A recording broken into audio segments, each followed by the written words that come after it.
changing your mind in the middle without the data changing is the biggest risk for an early stage startup. This is maybe an idea that I just use internally. I think companies own verbs, and for us the verb is grow. Are we building the biggest thing? Is this aligned with what we care about? Clay is probably the overnight success of the startup ecosystem in the last years. From 0 to 30 million in ARR from 2022 to 2024. When it comes to go-to-market and revenue operations, I think no tool has been discussed that often. Clay automates data collection and enrichment, combining web scraping, APIs, and AI to streamline workflows and boost efficiency. And this is why today's guest is Kareem Amin, co-founder and CEO of Clay. Because I've seen this before, the main thing you need to look for is, does anyone like it? You shouldn't focus on the people who don't care about it. You should be aware of why they don't care about it, but you should focus on, and that's what actually matters. What many don't know is that you're building since 2017. I found an interview in which you stated that in early 2022, revenues were still close to zero. And then end of 2024, I found an article that estimates 30 million in ARR. What happened since 2017 that made you stick? And be honest, like, how often did you think about, hey, should we actually continue or should we quit? Sounds like you want to dig into the juicy part. There are many more founders out there struggling than experiencing hypergrowth. We're covering a little bit of the product-led growth motion that Clay is using. We are also talking about like the issues coming with hypergrowth, but the most part of the interview, we are discussing the frameworks that Kareem and his team used to find this one spark that then brought all the momentum. Therefore, without further ado, you're listening to the Unicorn Bakery. My name is Fabian Tausch, and let's dive deep into the tactics on building Clay. Kareem, welcome to the Unicorn Bakery. Yeah, thanks for having me. In general, many would say Clay is the overnight success throughout the last years. In the last months, when it comes to go-to-market and revenue operations, I think no tool has been named that often and has been discussed that often. But what many don't know is that you're building since 2017. And I found an interview in which you stated that in early 2022, revenues were still close to zero. And then end of 2024, or like the full year of 2024, I found an article that estimates like 30 million in ARR, which would definitely show what happened since 2022. But I would love to also understand what happened since 2017 that made you stick to building rather than saying we're giving up, we're over it, we don't want anymore. So take us back to the early beginnings of Clay, and then we'll uncover step by step a few of the stepping stones. Yeah, of course. Sounds like you want to dig into the juicy parts. Yeah, so in 2017, I started the company with my really close friend, best friend, Nikolai. And we had gone to college together. We also like worked on a company before together. So we had been really just working together for most of our adult lives. And we had been feeling really excited about the idea of giving the power of programming to an order of magnitude more people, just making it more accessible. So it was really, I think, actually anticipating some of the stuff that's happening today with LLMs and just saying, like, if you can't kind of create malleable software or things that help you get your job done, you can't really capture a lot of the productivity gains that were happening in the 21st century if you can't tell a computer kind of what to do. And we were pretty much kind of exploring that space broadly, and playing around with lots of different metaphors that hopefully people could understand for programming. Right, so there was obviously like a workflow tool where you're like step 1, step 2, step 3, and then there was other ideas that we had come up with, like what if you could connect to APIs and have a front end for them. So I think that ended up kind of being a product similar to Retool, but we had been exploring it around the same time. And we were also kind of thinking about spreadsheets and realizing that spreadsheets are the world's most popular programming environment, but they're not connected to all of the different APIs to pull data in and push data out. So they were kind of isolated. So it's almost like Google Sheets made it collaborative, but it didn't bring in data from various places on the web. You couldn't just click on a cell and say, bring, the stock price of whatever. Or like, here's Google, like, what does it do? Right? Or like, give me a list of the people that work there. So that was kind of the beginnings of the idea for Clay. So what of the things that you did early on and tested early on stuck with the vision till today and were the base layer, and what did you have to kick out of it? Well, we had a lot of, I think, I guess part of what, the audience for your podcast might be earlier in their journey and thinking about kind of like different trade-offs. So we were pretty systematic about what the decisions we had to make are. So one of them was, are we building this tool for software engineers who could be 10x better or non-engineers? And that's something that we kind of kept going back and forth on. Um, in two ways. One is, what do we want to build? And then two is, what do we think is the biggest opportunity, right? And the reason we were thinking about the biggest opportunity is like, the bigger the opportunity, the more chances you have to actually build more things and have more of an impact. So we were trying to calibrate those two things. Um, and we decided actually that, soft. So in the beginning, I would say we were not making that choice clearly. We were kind of exploring. And we built within kind of like software developers, which we were looking at. We were like, okay, what are the categories here? Could we target indie hackers, who are, building small software products? And that could be a really interesting place to like speed them up there. If you have an idea, you can turn it into reality quickly. Generally, that concept of you have an idea and turn it into reality quickly has been something that has stuck from the beginning till now, and we were just deciding which customer should be able to do that.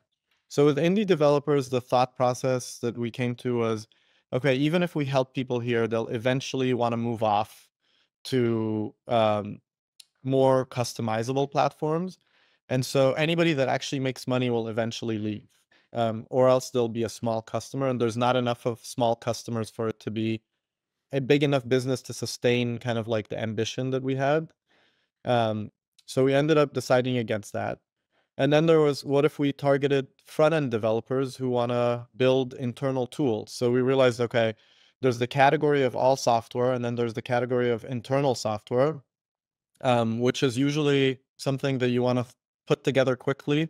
And maybe you're not the most technical person, but you need like a dashboard, or you need and not something that's just analytics, but something that actually takes action. And so we were pretty excited about that, because we're like, customer success could use this. There's a lot of like internal teams that need to build internal tools with software. Um, what we ended up coming to, that one was a difficult choice, because we thought it would be a really good business and like a really big need, and it aligned with kind of our ambition. But we ended up also thinking that will, um, at the time, we thought there were kind of too many points of friction. In order to build it well, you need access to like your internal data. That's going to be some friction to go get that. So it's going to be sales led, most likely.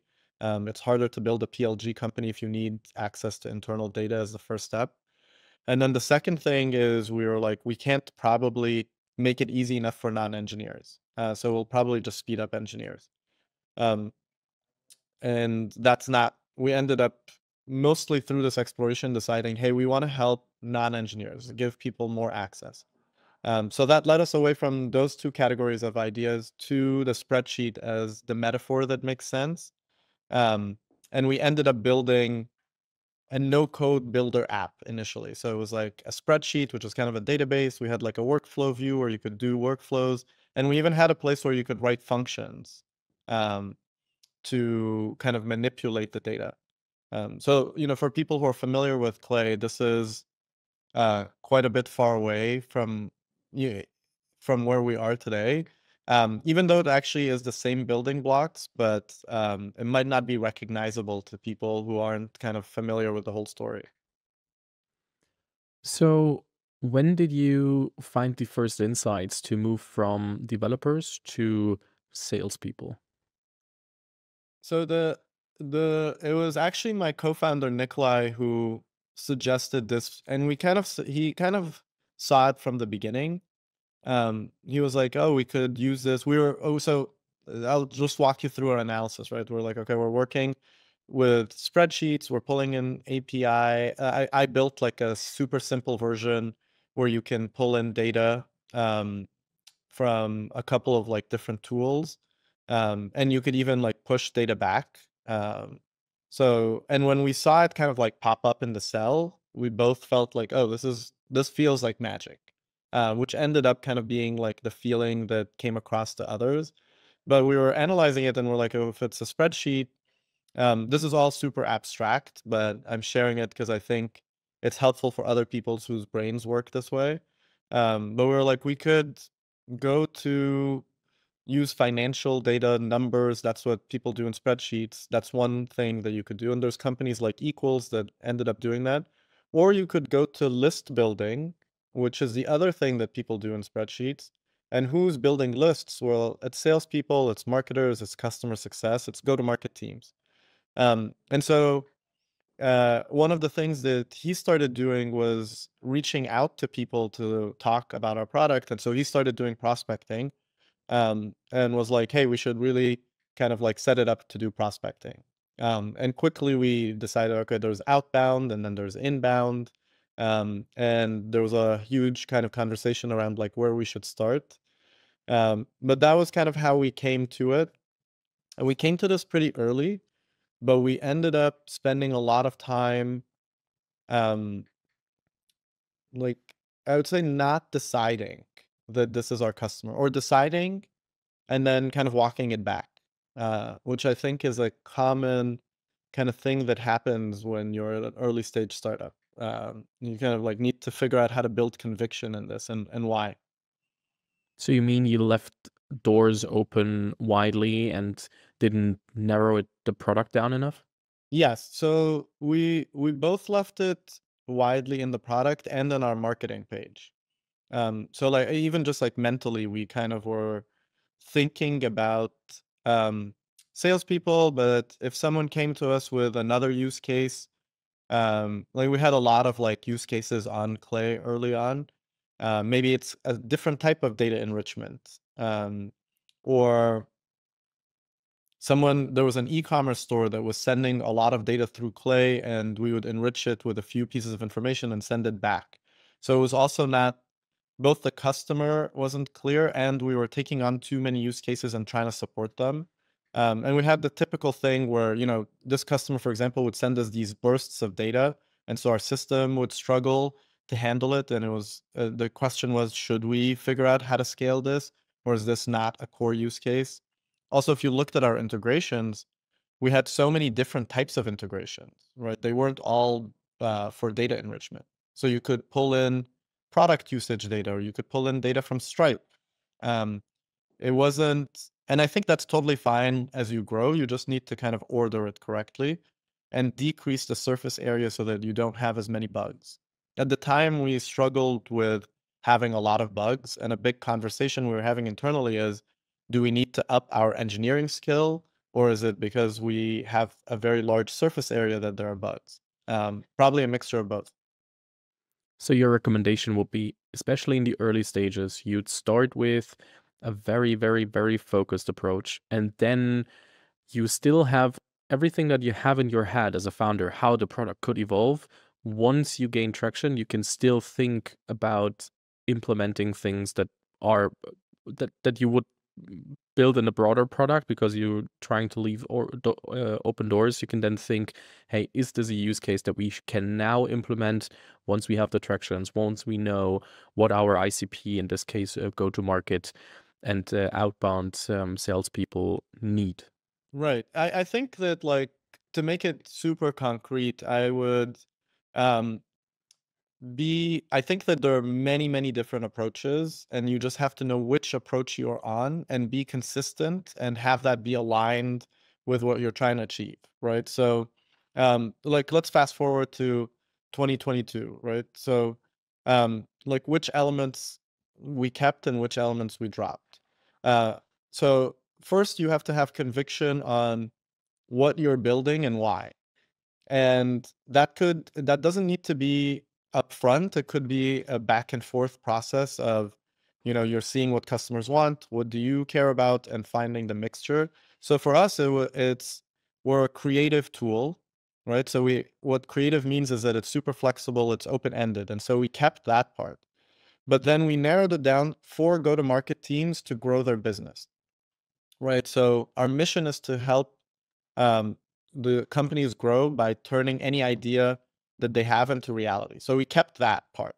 So Clay is still I compare it to like a guitar versus a microwave, right? If you go to a microwave, it has a single use case or a couple of use cases. You're going to heat your food, maybe auto defrost, you press a button, it works. With a guitar, you have 6 strings and 12 frets, and you can play anything. You can spend your whole life figuring this out. And there's a feeling of mastery that comes with that. So we're the same way that Figma is for designers, right? Or an IDE like Cursor is for developers. Clay is kind of the tool for expression for go-to-market teams. And so that was really important. And the implications of that are that we create these building blocks in Clay, and that's why the company is called Clay, that you can mix and match together to implement your idea. So we needed to be super clear about what are the building blocks, right? What are the primitives in the product? And so that stayed open-ended, right? Like there's the table, there's integrations, there's ways to connect these integrations together. And then after that, what we did was actually take our positioning and marketing and narrow that. So in fact, the product, we removed the workflow product and the function product. We kept the table as the table enrichment. And we decided our first kind of product is, if you are struggling with having really great data enrichment, we aggregate every data provider and we show it to you in a table so you can build a list of companies and people, and you can see you can mix and match how you do the data enrichment, and then you can send it to an outreach tool or a CRM, right? And so that's like a very clear problem and a very clear proposition using the same things that we built, but we just articulated the problem differently. And it still ended up, people felt like they were programming because they were playing around with different data enrichments and how to set it up. But it was a very narrow use case. And then we moved our positioning and our go-to-market to be just about that. So I think actually we narrowed down our go-to-market and kept the product flexible. So we only simplified a few things in the product, like removed integrations that don't make sense anymore, but kept it open-ended. And I think that's one strategy if you want to build a creative tool. Before we talk about like what made the product then so sticky and so that people at some point, like from all the like differentiation to the years before, thought, hey, that's what I need. Let's quickly talk about the conversations you had with your co-founders, because what we currently walk through are years of, hey, we see some signs that things are working, but it's not picking up that much as we want. What are we doing? Is it enough to build further? Do we have to pivot? So constantly you have to reiterate as a team. You have to have very hard conversations. Yeah. So what is your advice for teams currently building that don't see the uptick yet on truthful and hard co-founder conversations? I mean, I think you have to have really high bandwidth between the co-founders to be able to talk about this. And my advice is, what's tricky in these types of conversations is kind of going in loops or revisiting the same subjects over and over again when nothing has changed. So I think what's helpful is to set a time where you're discussing what is it that we're building. Because I think that when you're in a startup, every kind of couple of days, you feel differently. So sometimes you feel, I mean, people are quite familiar with this. Sometimes you feel like things are going well, our idea is going to work. It all makes sense. And then other times it feels like this is a dead end, or it's not as big of an idea as you thought. And interestingly, a lot of the things that we thought early on ended up happening in Clay. And it's kind of funny to be like, oh, we thought about this like 4 years ago, and now it's finally like coming to fruition. But it also just really depends on timing and the amount of momentum that you have in the market. So there are many things that we did that I'll give you a simple example, right? Like we had to decide, is the product going to be super easy? You press one button and, you know, it builds a list and you kind of like can get on with it, or are we going to give you maximum power, right? And everybody thought it should be super easy, right? If you're selling to salespeople or marketers, they're busy. It needs to kind of be a few clicks and get stuff done.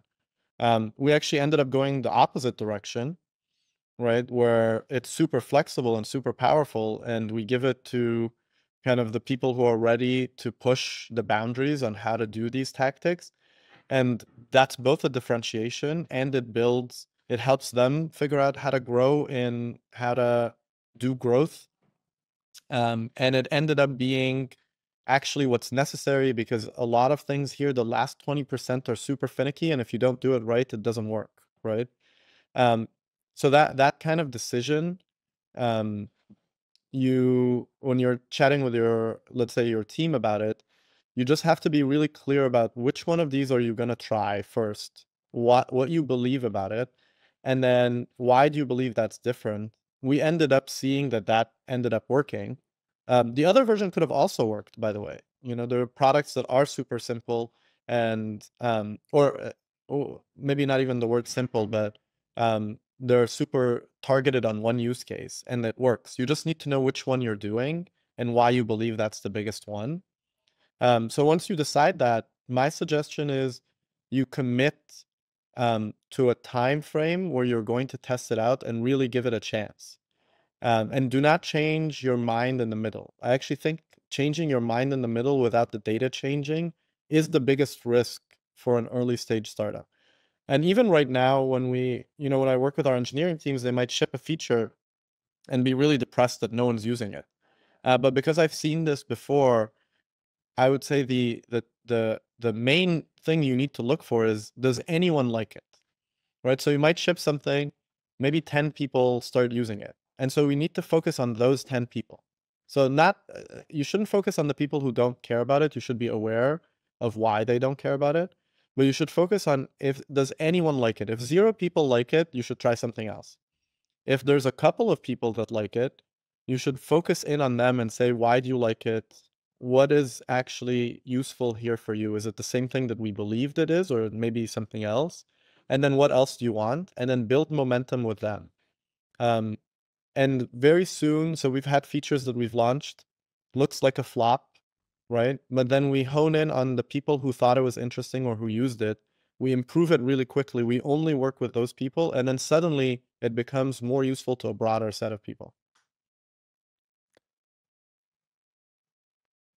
I know you're answering it depends, so therefore I won't ask if like one person can be enough to find the momentum that you're looking for.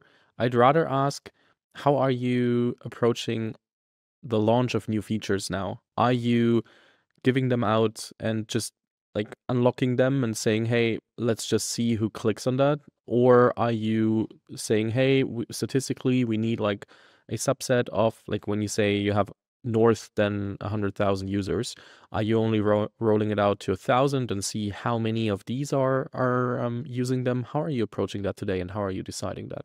Yeah, I'll answer your first question as well. I think that I would say one person is not enough. You should be talking to more than a couple of people so that you have some repeatability. And I think if there was one person who was interested in it and I've shown it to 20 people, I would be curious what's unique about that person. So I would say anybody that's interested gives you something worthwhile. But by interested, I mean, if you've built it, they're using it. Not they say they like it, they're actually using it. If it's just someone who says they're curious about it, you need to figure out why they're curious, and are there more people who are curious for the same reason? I think the trick early on is you might, um, you should be very honest with yourself if they like it for the same reason, or if it's multiple different reasons and you're trying to make it work. That's the hard part about building things, is holding the honesty of like, wow, 5 people like this, but for completely different reasons, and still holding the optimism of like, we will figure it out. Even though I know that this isn't actually working right now, we'll figure it out. So you still need to be honest with yourself that this isn't quite it, and have the optimism that we'll figure it out. Hopefully that's helpful. I think it is balancing those two kind of ways of looking at the truth, but you definitely need to see the truth. If you're lying to yourself and saying, oh, they are saying the same thing, or everybody's interested in this feature, then, and you didn't really hear the customers, then it's not going to work. So don't lie to yourself to have optimism. You can look at yourself failing and still be like, we're going to get it. And then for the second question, how do we launch things today? I think there are two types of features. We have this line internally that we call make it work, then make it great, right? And so it depends on what type of feature it is.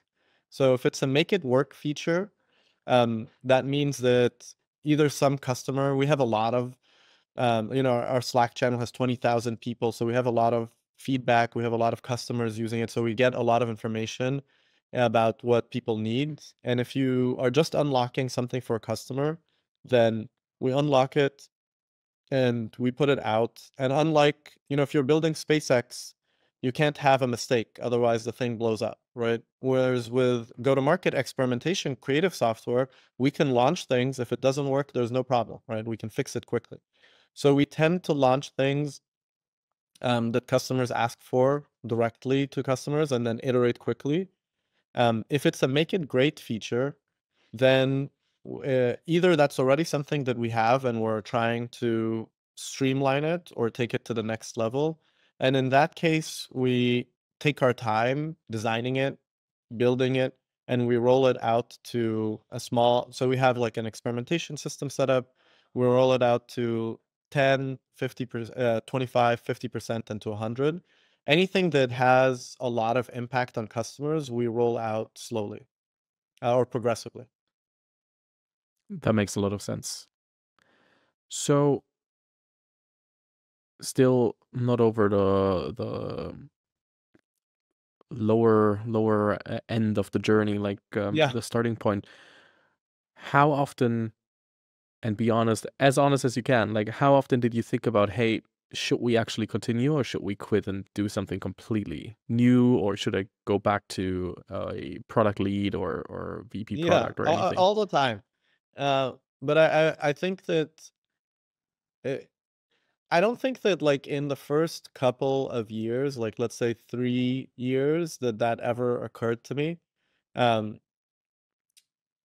I think that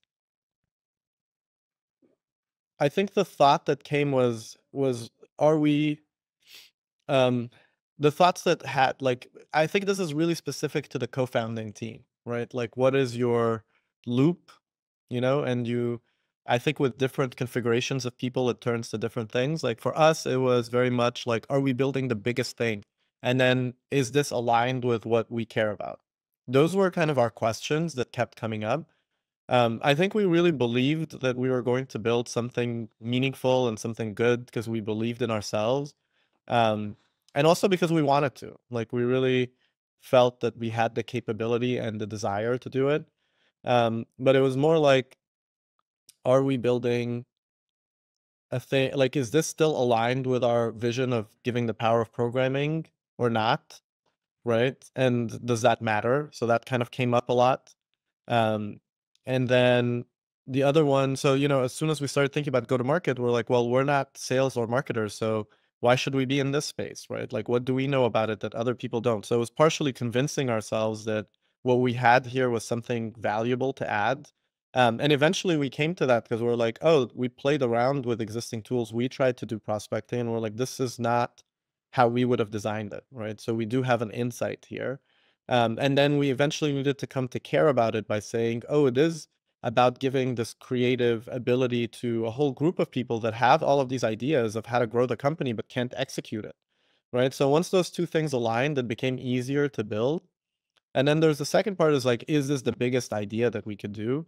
And I think I've talked about this before, but for me, this was a personal journey of coming to a place where I didn't need to do that. And so I don't think about that a lot. I think it's actually a red herring and a potential trap. I think you need to kind of keep an like eye out for like what is the biggest thing if that's what you care about. But if you explicitly try to build the biggest thing, I think you will fall into a lot of kind of like traps along the way, because it starts being about you rather than about how you're helping other people. And a business is really about helping other people. So I had to kind of come to a place where I'm like, it doesn't really matter if we're building the biggest thing or not.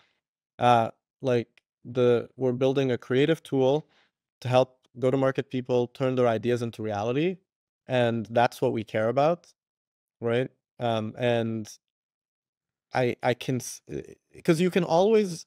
One of the other things is you need to look at yourself as a team and know some people are so focused on the details and they don't have a big picture. Whereas we actually had like a very big picture. So we knew that we can always grow the pie, but we didn't have kind of like, okay, what are we doing next?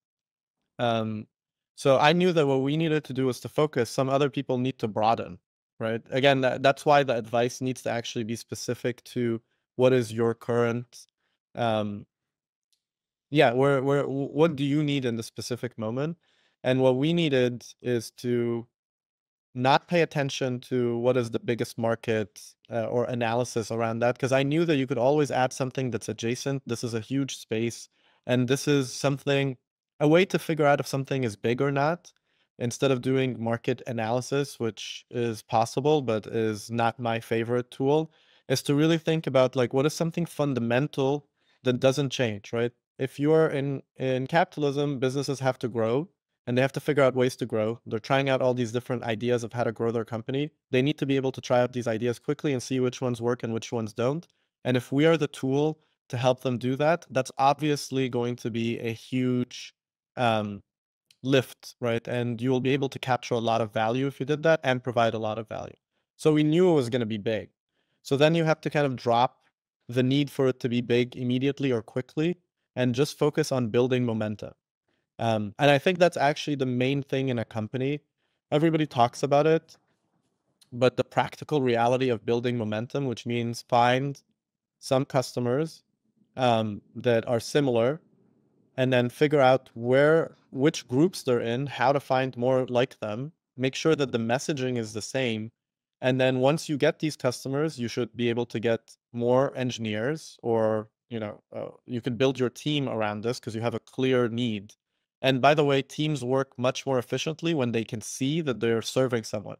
If you're building a team and you're just pitching them on keep building and then eventually you'll get customers, at some point they run out of steam. But if they can hear the customer, and that's what we did in our Slack channel, ask for something, then you'll find your engineers immediately delivering because they can see their impact.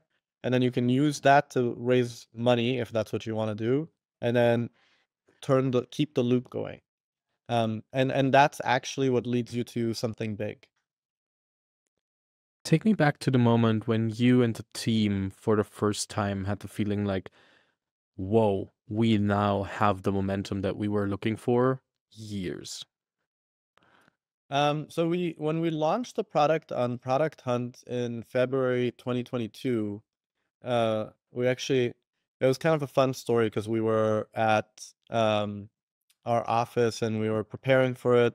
And, I think you have to launch it as like 12 p.m. PT, or sorry, 12 a.m. PT. And so we're like, well, should we stay up for it? And we're like, well, we'll probably go home, and do it from home. But we ended up needing to do so many last minute things that, we stayed up till like 3 a.m. that day at the office, and we started seeing kind of like the votes come in. And we ended up being, we went to sleep from like 3 a.m. to 6 and then got back up and kept going. And it was fun because I remember emailing everybody that I've ever met in my life and being like, please do this, help support it. And we ended up being number one for the day and the week and the month, I think. Um, or maybe the day in the week and second for the month. But what was great is that we saw kind of like this uptick of people understanding what to do in the product, and it's starting to resonate with people. It was super early on. And we did have some revenue at the time, but it wasn't that much. And within 2 months from then, we started, there were a couple of people who had left the team at that point, and we started kind of building up the team again. And I think it was probably in June 2022 that we started seeing consistent growth month over month, and it stayed in double digits the whole time until now. I think I read that you 10x'd 2 years after another, so from 22 to 23, from 23 to 24, which definitely shows the amount of uptick and the amount of momentum that you got. What would you say were the building blocks for the momentum to consistently stay and not like, because there are so many companies that I know that have like this product hunt moment or others that are, let's say, creating this buzz as a one-time, as a one-off, and then it's flattening, and then growth is flattening or Yeah. not staying at all. So you must have had some building blocks that are, yeah, tailored or at least helping to keep the momentum. Totally, yeah. I mean, so, just to give you a sense of how like Clay works, there's a PLG motion, which has been primarily how we've been growing. So PLG, you find the product, you sign up and you start using it and you pay us. And we just layered on what we call a sales assist motion, which is some of the PLG customers, we upgrade them to annual if they're using the product in particular ways that make sense for that. And then we have a sales-led motion, which we've introduced recently. So on the longer term, we're adding these different motions together, and we just have a partner motion now where we have a lot of the clay agencies and other kind of partners that help that we co-sell with. So, I think for long-term growth, you need to layer on multiple go-to-market motions. Initially, though, at the time that we did the product hunt launch, we had my co-founder Varun was just joining us. And at the time he was kind of joining in a head of ops role, and he played a very big part in setting up our go-to-market motion. Well, he was responsible for the go-to-market motion, but he played a really big part in kicking that into gear. And what he did was pretty amazing. So he would sit almost like a PM. He would sit with our customers to do an onboarding call. And we had one dedicated engineer working with him who was a customer engineer. And basically, Varun would sit in these back-to-back calls all day, every day, for 30 minutes, onboarding customers. So they would come with a problem. And initially, it took us 3 calls to get them set up on Clay. And our metric was like, let's drive this down to 1 call. So let's make product improvements. So he would get on these calls, send me all the feedback. Me and the engineer would work on prioritizing these and getting them right, or figuring out like what is the actual solution. And we would do them immediately. Sometimes while the person was on the call, we would fix the issue. And then we got it down to 1 call. When we got it down to 1 call, we decided to do something called the reverse demo. So when you come, we don't demo the product. You come to us with a problem, and then we walk you through how to set it up in Clay. And what that did was we both got feedback from you because we could watch what you're doing. And at the same time, we were teaching you how to use the product so you could use it yourself. And then we eventually said, okay, let's drive it down to 0 calls. So in order to do that, we had to build documentation, fix all the issues with the product that we know about, and then make sure that we only take calls if it's something new or unique that we haven't seen before. So that was the initial path. At the same time, we found out that, and this was kind of interesting because a lot of agencies, B2B agencies, help with growth, and they're very sophisticated actually. So they're more sophisticated often than some of the bigger companies, because they're experimenting with the latest techniques for growth. And we had a bunch of them using Clay or experimenting with Clay. But initially, we weren't focused on them because we thought, is this the right market for us? Are they the right customer? They're not in companies that are super well known, so people won't know kind of like that we have this traction. But as we started talking to them, we realized they actually have the most need. They're working with multiple companies that we would love to work with. So they're a great channel partner for us. And at the same time, their feedback was extremely effective and helpful. And so we found out that they often have these WhatsApp groups where they're sharing ideas, and we talked to a few of them, became really friendly. Varun kind of got to know a couple of them personally that became personal friends. And we basically just joined their WhatsApp groups and would help them figure out what they need to do and also fix any of the issues as quickly as possible. And that became our initial distribution channel and the initial kind of like feedback loop. So once that happened, we realized that they need customers. And so they would post on LinkedIn saying, hey, here's this cool play that we have for go to market, and we're using Clay to do it. Right. And that became an engine of telling other people about Clay. When I sum this up, by now you have 20,000 people in the Slack channel. You early on used, for example, the so-called Clay agencies that you build up and or helped and worked together with building the product and so when I summarize this or put this together, it's definitely a community play because you were working close with people that then also share it on, for example, LinkedIn, that they are working with Clay and use that as a word of mouth motion. And so what would you say, because I know a lot of B2B founders who would say it's not possible to build a B2B community at the moment, not for my product. So how and why did it work to build a community motion, and what was making it successful? Yeah, I think that's again why you need to align your go-to-market motion with the type of product that you're building, and what you're trying to achieve. So in our case, it's a creative tool, right? So creative means you have a bunch of primitives, high flexibility, and you're trying to turn any idea that you have for growing your company into reality. And so the community here makes sense because when we set up our Slack group, we initially set it up as a customer support public forum. And that was a risky idea because everybody could see people's complaints, right? But it ended up being super helpful because people would post about something, someone else might respond to it, or we would respond to it, and people could see the speed at which we were responding, which built momentum. But we were already tapping into the fact that people were building communities about this. The communities were these WhatsApp groups where they were sharing these tips and tricks. And so we just kind of went into these communities and aggregated them into the same place. So we realized, okay, you're already doing this stuff in WhatsApp groups, and we were doing it publicly in our Slack channel so you could see all the different tactics.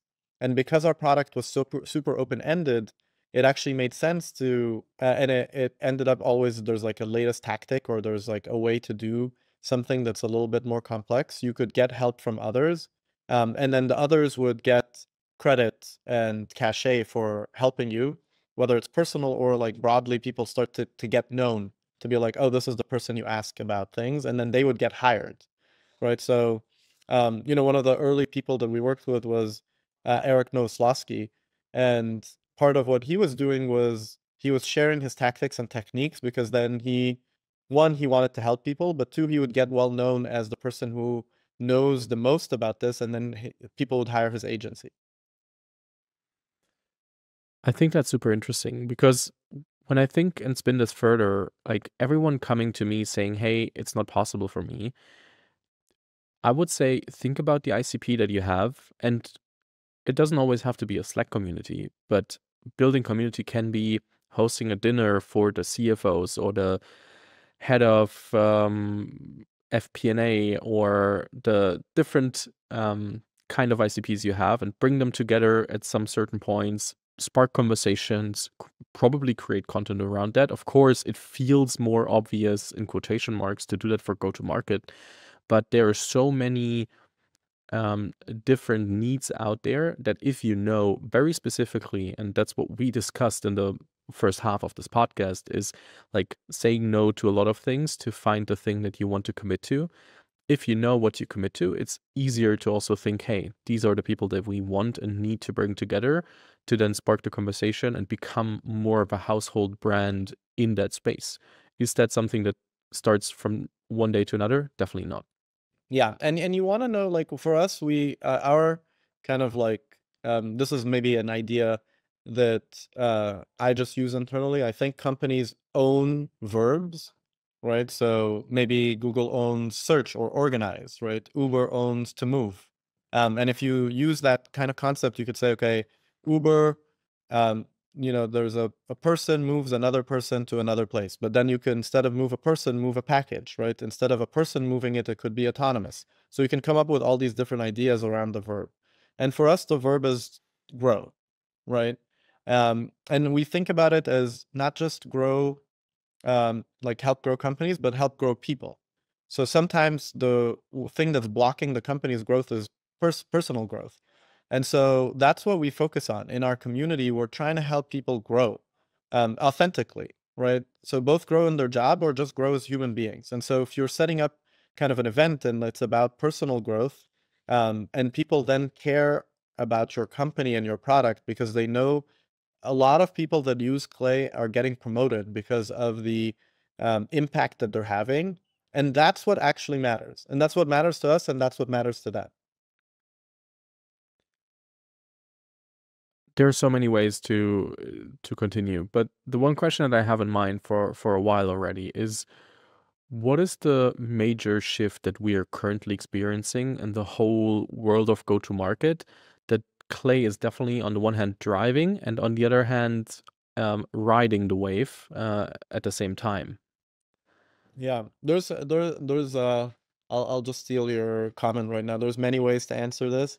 I think we are riding a wave of, you can think of it as like malleable software or just-in-time software with LLMs, right? You can build software faster now, and custom-made software, and that's something that we believed in early on, but now is made even more realizable.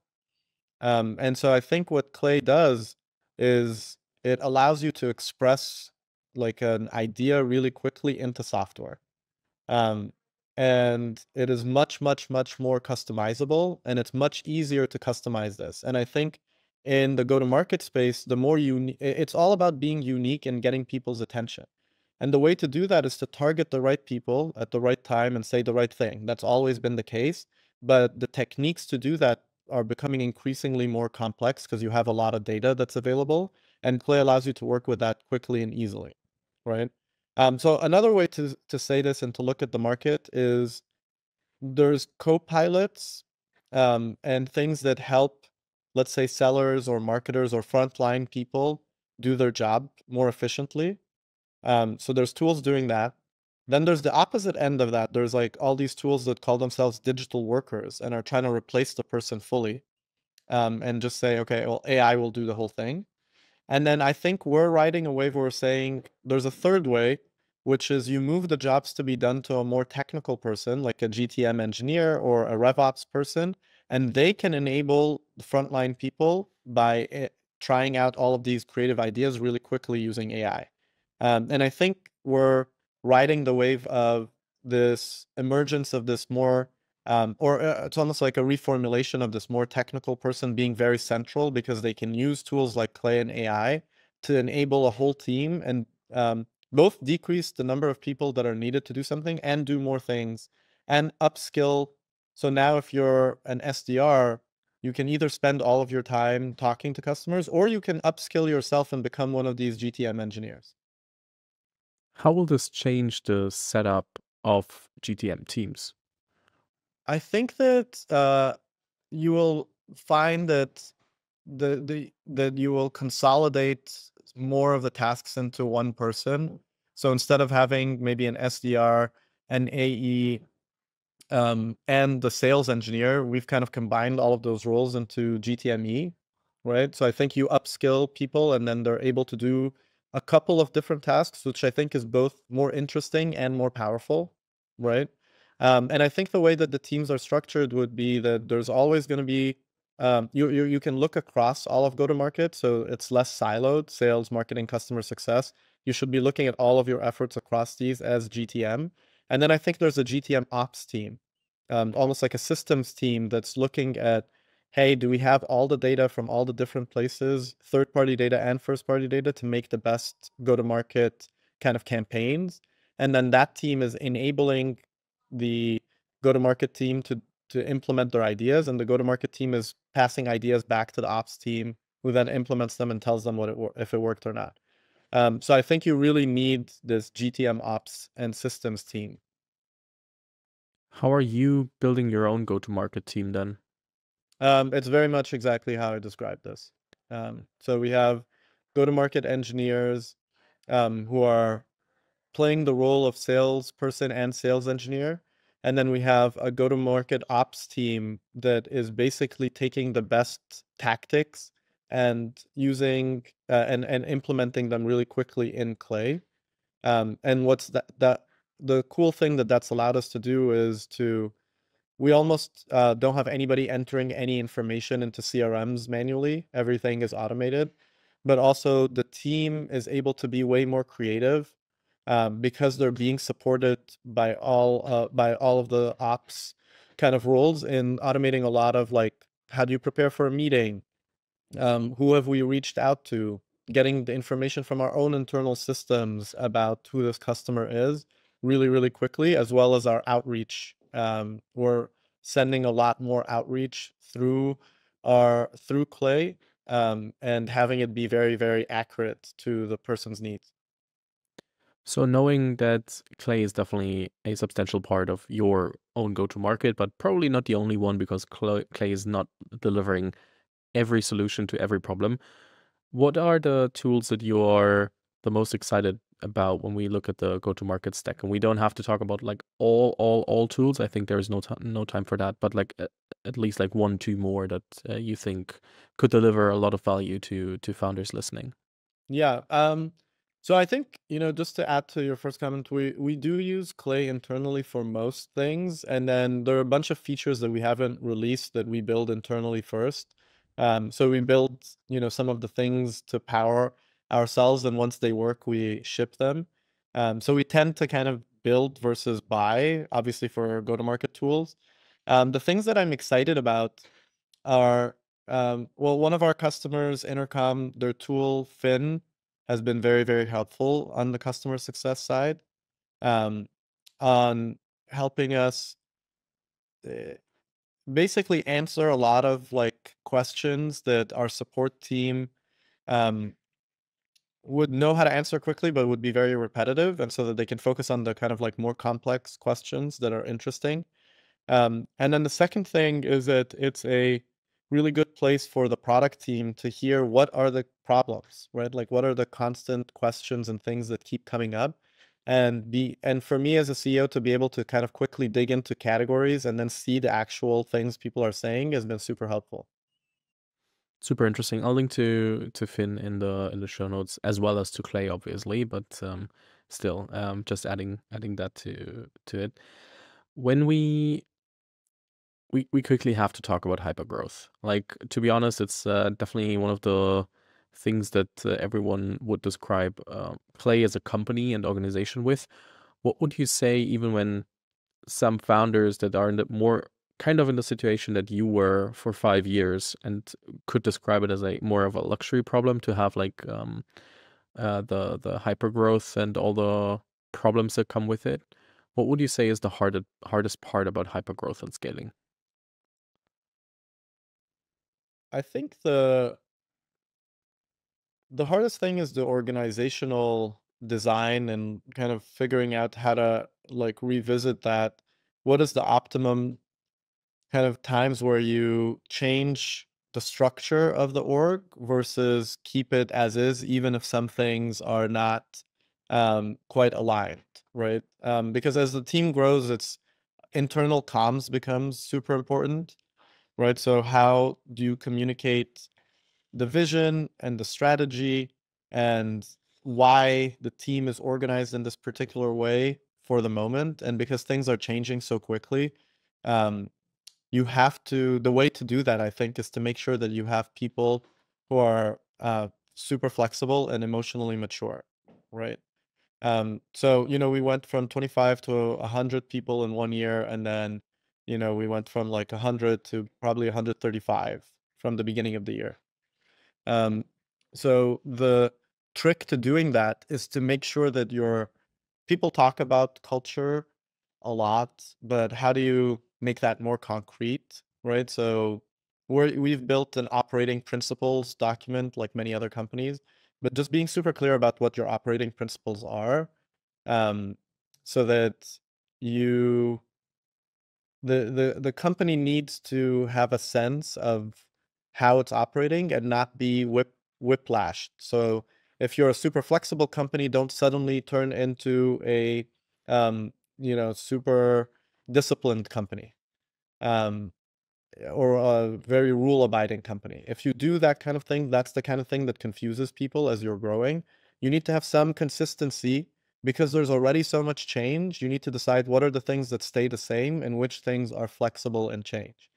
Maybe that's too vague for people to understand, but I'll give a quick example, right? Like we are okay, for example, having a reporting structure that doesn't reflect kind of the priorities right now, as long as everybody on the team understands what they're doing, right? That doesn't bother us. Just because moving the reporting structure, moving one team from reporting to one manager to another one creates, even if in the most kind of flexible people, a little bit of slowdown. You have to get, to know this new manager. What do they need? Often are they meeting? So if things are working, keep them working, right? Only change things once you get to a stage where there's either like a pause, or there's a big reason to change the team. So sometimes we've had people, common advice is you should only have, 5 to 8 people reporting to you, right? Whereas until now, the whole engineering team still reports to me. We have a few engineering managers. So we have 4 engineering managers. And there's 40 people in the engineering org, and we don't have a head of eng. I'm the head of eng, right? The product team, we have 4 people. They all report to me. We have, the finance team is reporting to me. The people and brand team are reporting to me. So that's a huge number of people reporting to me. And in actual reality, I'm obviously not doing, and I don't do any one-on-ones, right? It's just if you have an issue, message me and we'll deal with it immediately, right? And if you need some time, just book it on my calendar. Now, obviously, that will change as we continue to grow, but we haven't needed to change that, and we haven't needed to add a layer of management that you need to work through, because that does make things more complicated. So I would say keep things going with as direct an impact as you direct connections to the individual contributors as you can for as long as you can, because then you have a pulse on what's happening, and then you add the layer of management when you need to, and even then you don't need to make it super formal unless that's kind of how you want to run the company. But that's one way in which we've been able to scale without losing touch with kind of like what's happening or dealing with problems immediately. Super interesting, and I'd love to double click on your calendar and time management, because when you say, hey, I have so many direct reports, I don't do 101s.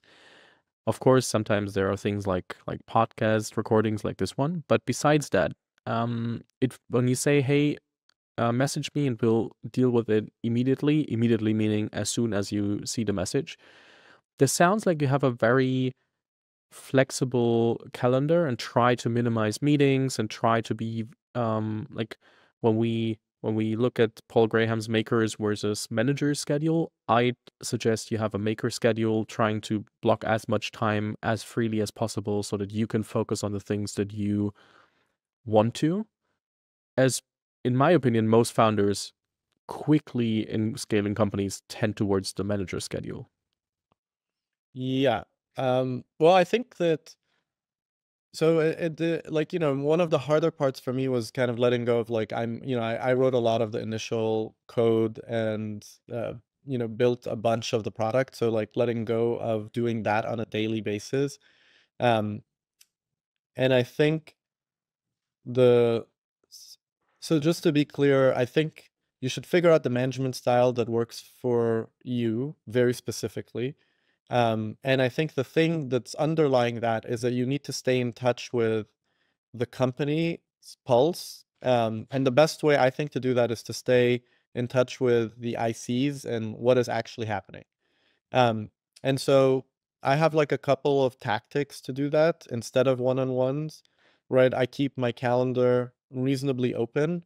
And so you could either Slack me if there's an issue, right? Or just book 15 minutes and we can deal with it then. And sometimes you might be like sending me, so we call it FYI culture. So you're just like, FYI, this is happening. I'll read it. Keep everything kind of like in the open and Slack channels. And that way, even if I don't do it during the day, I might read it at another point, right? If it's not urgent, I'll still kind of get to knowing what's happening. So I think I'd say that this is a more reactive structure, right? But it works really well if you have people who are, if your setup is like distributed decision making, which is what we have, try to empower the people who are working on things to make the decision, and then they can FYI me if they're blocked on something or if something's not clear. So if I see something is not clear across many people, then I might set up a meeting to bring everybody together and figure out, okay, is the vision not clear? Is the strategy not clear? So that's the internal comms part. Often it's just a people thing, right? So like this person doesn't want to do this thing, or this person disagrees with this path, or this person is um, you know, it could be an interpersonal conflict, right? Like I don't like the way this person's talking to me about X thing, and so you're constantly kind of smoothing out these issues, or coaching the managers to do it for next time. But I think it's really important to have your space as a founder free to make sure that you're aware of all of these issues and actually intervening and coaching where needed, and bringing, or realizing, hey, we need more principles, or some things are not clear, we need to clear them up. The other thing is that we have a weekly all hands where we kind of like bring up one kind of like department that talks about what they're working on, as well as I usually give, actually, it's almost like a this is a fancy way of calling it, but like a Dharma talk. Like at the beginning of every all hands, it's like, how do we operate at Clay and why? And how does this really matter? Um, I think probably 50% of people like it and 50% of people don't care. But I think it's a helpful way of helping them at least know what's on my mind. And then every week we have a open Q&A session. So like anyone in the company can come and ask a question, and it's well attended because, we discuss various things that are happening in the company very transparently. I think that's very interesting. One thing that I want to cover before we need to end up this podcast is the people. And I want to understand, what were you looking for in the earliest team members that you hired versus what are you looking for in approaching hiring today? What are commonalities? What changed due to the growth that you're having? Just for other founders to get an understanding what you value in the people that work for Clay. Yeah, I think that the top things that we value is, did we learn something from you during our interaction? And it can be anything, right? Did I learn, if you're an engineer, did I learn something from you about how you would approach like a particular problem? If you're a product person, did you give me a new way of looking at this? If you're a go-to-market person, did you come up, our interview for Clay, for go-to-market engineers is, do something interesting with Clay, right? So it's almost set up to learn something from you. So I think that's our top thing. Did we learn something from you? And then number two, we call it a quiet ego, right? So are you able to navigate a conversation in a way where we feel like you're both teaching us something, and maybe receiving some feedback or changing your mind about something, or the high bandwidth communication, I think, requires a low ego, and we really value that. So if we're having to watch every word that we're saying to make sure that things are okay, then we're just slowing down our communication throughput. And then I think for early, um, so these two things imply a number of things, right? They imply you're smart. They imply that you're have like humility. They imply that you're flexible, right? A lot of things that we care about at Clay. Um, but I think those two things kind of stand out and are maybe unique. And then the other thing is, in early like team building, I think that you do want T-shaped people. I find that like everybody talks about everybody has an A team and the best people in the world, etc. But if you want actually helpful advice, right? Like, why are the best people in the world joining you? They probably aren't, right? Unless you're a second time founder, or you've done something before, or you already have some kind of network where you're connected to the best people in your field. Why would someone join you initially? They probably aren't. So I think you're kidding yourself if you think you have the best person in X or Y. You want to actually hire people who are unique. I find that like our early team is the best at like one or two things. There are occasionally you meet someone who is actually truly the best in the world for a number of things and is well-rounded, and they'll probably join you because of the mission and the culture. Right? But in most other cases, you're finding someone who spikes in one area and maybe doesn't spike in another area. And that's why they don't fit into traditional, like larger companies. Those are the unique people that you want on your team, right? Like someone who, one of our early engineers was really, really fast, incredibly fast. So he would sometimes have more bugs than we would like today, but he was incredibly fast at shipping features, and that speed was a huge competitive advantage. Probably the fastest engineer I've ever worked with, right? But definitely not the most comprehensive engineer. And then we had another engineer who doesn't ship any bugs, like very, very careful, but requires a lot of more detail. So there's kind of like everything has like a two-sided edge to it. And so it's almost like a sports team. You're kind of balancing the team out. You don't want everybody to have the same role. So we kind of have someone who's super fast and then someone who doesn't ship bugs.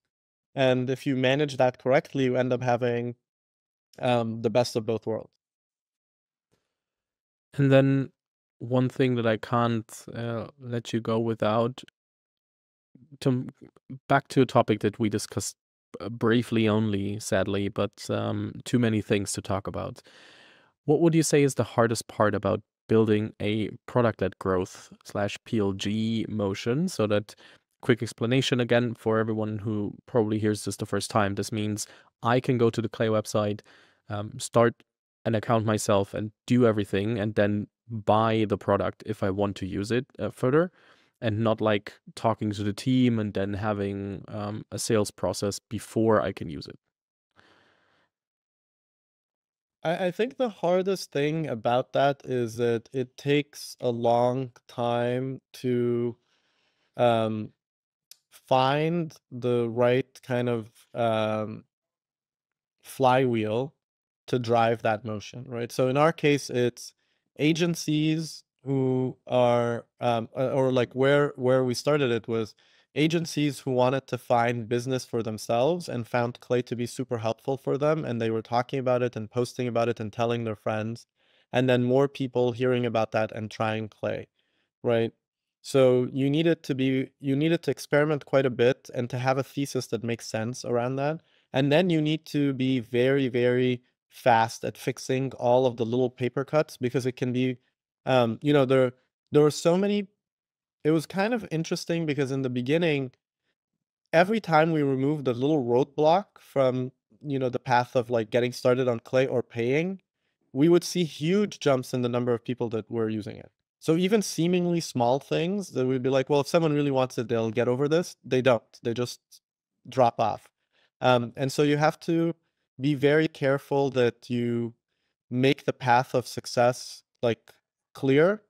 And at the same time, you have to balance that out with not lying to yourself, that you actually have like true product market fit and a PLG movement, and that you don't keep doing things to smooth out the path when there really is no pull.